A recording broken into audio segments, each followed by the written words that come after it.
SIR form fill আপে ভুল, তাই ফর্মটি বাতিল করে দেন বিএলও। এতেই চোটে লাল সন্দেশখালী তৃণমূল নেতা।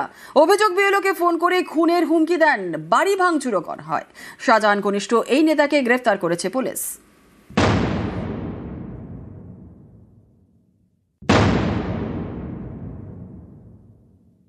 তুমি আমাদের জানাওনি কেন? তুমি কাটলে কেন? তোমার গাড়ি দেবো, তুমি কি রেহাই পাবে?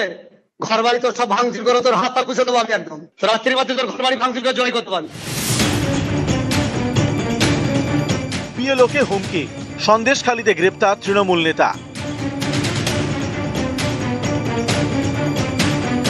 উত্তর 24 পরগনার সন্দেশখালী 1 নম্বর ব্লক।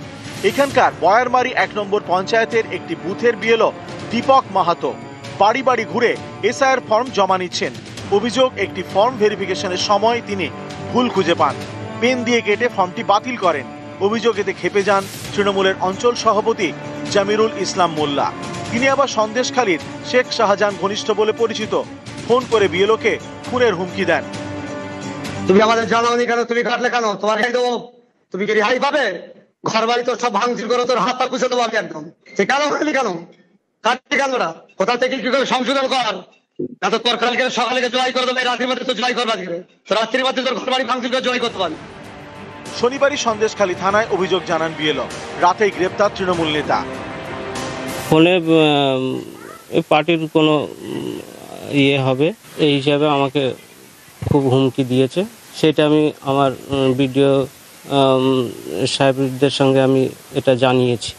চাইছি বলতে উনি ওনার ভুলটা বুঝতে পারুক, যে এটা বলাটা ঠিক হয়নি, এইটাই চাই। উত্তর 24 পরগনার মচলন্দপুর 1 নম্বর গ্রাম পঞ্চায়েত। এখানকার 203 নম্বর বুথের বিএলও সুমন কুমার দাস। অভিযোগ, কাজের চাপে বুধবার অসুস্থ হয়ে পড়েন, স্ট্রোক হয়।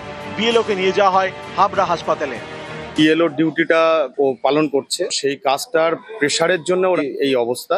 রাত্রে যেহেতু ঘুমাতে পারছে না, বাড়িতে কোনো সময় রেস্ট পাচ্ছে না, যেহেতু অনেক ফর্ম বাড়িতে জমা পড়ে গেছে, সেটা নিয়ে একটা টেনশন। সাবমিট হয়তো সময় মতো করতে পারবো না, আমি হয়তো সাসপেন্ড হবো, এই সমস্ত বিভিন্ন ধরনের টেনশনের থেকে এই সিচুয়েশন। পূর্ব বর্ধমানের কাটোয়াতেও একই ঘটনা।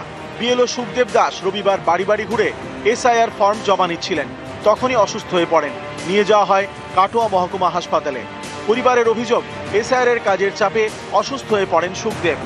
তো কদিন যাবতীয় আমি একদম খেতে পারছি না, এত প্রেশার, প্রচন্ড কাজের চাপ।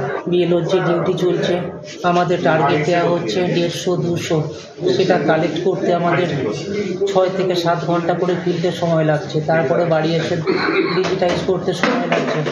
আমরা 18 ঘন্টা 20 ঘন্টা করে কাজ করেও পেরে উঠছি না। দক্ষিণ 24 পরগনা সোনারপুর। শনিবার সন্ধ্যেই এখানে অসুস্থ হয়ে পড়েন বিএলও তনুশ্রী হালদার নাইয়া। পরিবারের দাবি, এসআইআর এর কাজের চাপ নিয়ে অসুস্থ হয়ে পড়েন, জ্ঞান হারান। সঙ্গে সঙ্গে নিয়ে যাওয়া হয় বারুইপুর মহকুমা হাসপাতালে। কাজ করে বাড়িতে আবার রাত জেগে কাজ করে, এই জন্য প্রচন্ড প্রেশার নিতে পারছিল না। কদিন বলছিল আমি পারবো না, কারণ নিজের উপর থেকে চাপ দেওয়া যে কাজ কমপ্লিট করতে হবে। আর তো এইভাবে দিনের পর দিন চলছে। এমনিতে অসুস্থ, প্রেশার আপ ডাউন করে। দক্ষিণ 24 পরগনার জয়নগর। অভিযোগ, এসআইআর নিয়ে কাজের চাপে এখানে অসুস্থ হয়ে পড়েন এক বিএলও, নাম কমল নস্কর। সেই 10 তারিখে কাজ ডিস্ট্রিবিউট করতে গিয়ে ফর্ম সব দিয়ে দিয়েছি। এইবার আমার তোলার পালা এমন সময় চিন্তা টেনশনে হঠাৎ শরীর অসুস্থ হয়ে পড়ে, তারপরে ফর্ম আমি তুলতে পারিনি। জলপাইগুড়ির নন্দপুর বোয়ালমারিতে আবার অন্য ছবি। এখানকার একটি বুথের বিএলও বিরাজ কুমার সরকার। সম্প্রতি তার বাবার মৃত্যু হয়েছে, তারপরও করে যাচ্ছেন এসআইআর এর কাজ। নিউজ 18 বাংলা। বিএলওর মৃত্যুতে শুভেন্দুকে নিশানা। শুভেন্দু কমিশনকে নিশানা কল্যাণের। বিএলওর মৃত্যুতে শুভেন্দু কমিশন দায়ী বলেই তো আইনি ব্যবস্থার দাবি শ্রীরামপুরের সাংসদের। Inhuman pressure is being created by the Chief Election Commission to the BLO. They are under tremendous pressure. And the BJP hooligans, all the leaders of BJP hooligans, those who have no organization in the West Bengal, they are going to CEO and going to Chief Election Commission for creating pressure.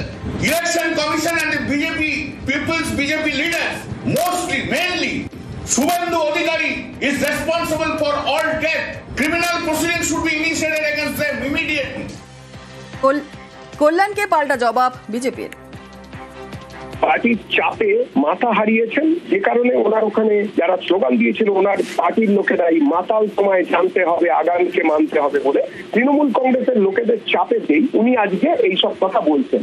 নির্বাচন commission কাজ করছেন, সেখানে BJP কোথায়? BJP নির্বাচন কমিশনের কাজকে সমর্থন করেছে, পরিষ্কার পরিচ্ছন্ন ভোটার তালিকা আমাদের চাই, এটা আমাদের সমর্থন করেছেন। বিভিন্ন জায়গায় বিএলওদের তুই-তোকারি করছেন তৃণমূলের নেতারা, ধমকি দিচ্ছেন। তো এইরকম একটা জায়গায় দাঁড়িয়ে কল্যাণবাবু সকালে বিকেলে রাত্রিরে যে চাপ বা চাকরি এই কথা বলুন না কেন, বাংলার মানুষ সেটা মানছে না। এসআইআর এর চাপে বিএলওদের অসুস্থ হওয়া থেকে আত্মহত্যার মতো একাধিক অভিযোগ সামনে এসেছে। আর তার মধ্যেই অন্য ছবি বীরভূমের লাভপুরে। সেখানে 17 দিনের মধ্যেই এসআইআর এর যাবতীয় কাজ শেষ করার দাবি বিএলওর। লাভপুরের বিপ্রটিকুরের 166 নম্বরের বিএলও পূজা ঘোষ, তার মধ্যে 1017 জন ভোটার রয়েছেন। বিএলওর দাবি, এসআইআর ফর্ম বিলির পর সেগুলি সংগ্রহ করে ডেটা এন্ট্রির কাজ শেষ করেছেন মাত্র 17 দিনে। তথ্যগত কারণে বুথের শুধু 3 জনের ডেটা এন্ট্রি করা যায়নি। আমার এখন 99.91% কাজ হয়েছে। পার ডে আমার 100 থেকে 150টা আমি এন্ট্রি করতাম। আমার টার্গেটই ছিল যে আমাকে আজকে 100 থেকে 150টার মধ্যে আমাকে এন্ট্রি করতেই হবে। কোনো সময় 2টো, কোনো সময় 3টে, কোনো সময় 4টে পর্যন্ত আমরা এন্ট্রি করেছি। সহজভাবে কাজটা নিন, আমি বলবো রাত্রিবেলা তারা একটু এন্ট্রি করার চেষ্টা করুন, কারণ দিনের বেলা সার্ভারটা ডাউন থাকবে। প্রেশার একটু আছে, নিজের মতো করেই করে নিয়েছি, কঠিন ভাবিনি। রাজ্য সরকারের বাংলার বাড়ি প্রকল্প, আর এই প্রকল্পে বাড়ি তৈরির জন্য কাটমানি নিয়েছেন তৃণমূলের পঞ্চায়েত সদস্য। হারোয়ায় এই অভিযোগ ছিল আগেই, আর এবার সেই টাকা ফেরত দিতে মাইকিং। পঞ্চায়েতের নাম করে সেই মাইকিং এর ভিডিও ভাইরাল। পঞ্চায়েত সদস্য অবশ্য কাটমানি নেওয়ার অভিযোগ মানতে নারাজ।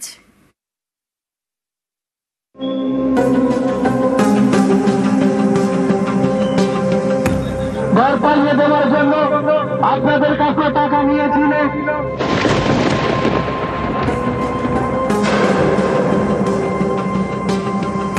যারা ঘর পাইয়ে দেওয়ার জন্য আপনাদের কাছে টাকা নিয়েছিলেন তারাও দরখাস্ত করবেন আপনাদের টাকা ফেরত দেওয়ার জন্য। সমস্ত ব্যবস্থা আমরা করব। হাড়োয়ার পঞ্চায়েত এলাকায় চলছে মাইকিং। কাটমানির টাকা ফেরত দেওয়ার কথা বলে প্রচার, সেই ভিডিও ভাইরাল। আগামী দিনে ভোটারদের টাকা যাদের আসবে তারা যেন কোনো প্রকার কাউকে একটি টাকা না দেয়। উত্তর 24 পরগনার হাড়োয়া, এখানকার গোপালপুর 2 নম্বর গ্রাম পঞ্চায়েতের তৃণমূল সদস্য শাহজাহান আলী বিশ্বাস। অভিযোগ, বাংলার বাড়ি প্রকল্পে ঘর পাইয়ে দিতে তিনি অনেকের কাছ থেকে টাকা নিয়েছেন। কারো থেকে 10,000 টাকা, তো কারো থেকে আরো বেশি। 1,20,000 দিয়েছে সবাইকে, কিন্তু আমাদের কাছে 10,000 টাকা কেটে নিয়েছে। আমাদের মেম্বার নিয়েছে শাহজাহান বিশ্বাস, যে টাকা দেয়নি তার সয়টা দিচ্ছিল না, এবং আমরা দিয়েছি বলে আমাদের সয়টা দিয়েছে। ঘর টাকা না দিলে আছে, ঘর আছিলাম পরের বারে আছে, সই টই দেবো না, এইরকম কথা বলছে। আমার কাছ থেকে নিয়েছিল হচ্ছে 5,000। আপনি প্রথম কিস্তি পেয়েছিলেন? হ্যাঁ। কে নিয়েছিল টাকা? শাহজাহান বিশ্বাস। সম্প্রতি একটি ভিডিও ভাইরাল হয়, সেখানে দেখা যাচ্ছে পঞ্চায়েতের নাম করে মাইকিং করা হচ্ছে।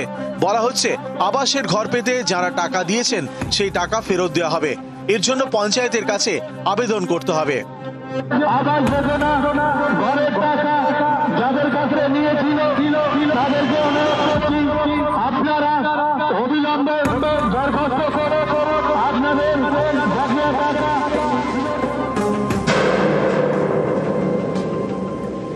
এখন সব তো রাজনৈতিক চক্রান্ত, একটা চক্রান্তের শিকার হচ্ছে।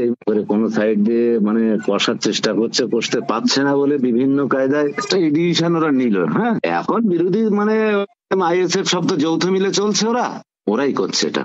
এর আগেও আপনারা দেখেছেন হাড়োয়া ব্লকে শাহজাহান আলী বিশ্বাস পুকুরিয়া গ্রামে প্রায় শতাধিক লোকের কাছ থেকে 10,000, 20,000, 5,000 যেমন পেরেছে টাকা নিয়েছে। কিসের জন্য? আবাস যোজনার ঘর আসবে তার নাম করে। তো এরা যদি এই টাকাগুলো নিয়ে থাকে অবশ্যই আইএসএফ প্রতিবাদ করবে। হাড়োয়া থেকে আসিক ইলাইয়ের সঙ্গে জিয়াউল আলম, নিউজ 18 বাংলা। ঘর পাইয়ে দেওয়ার জন্য আপনাদের কাছে টাকা নিয়েছিল।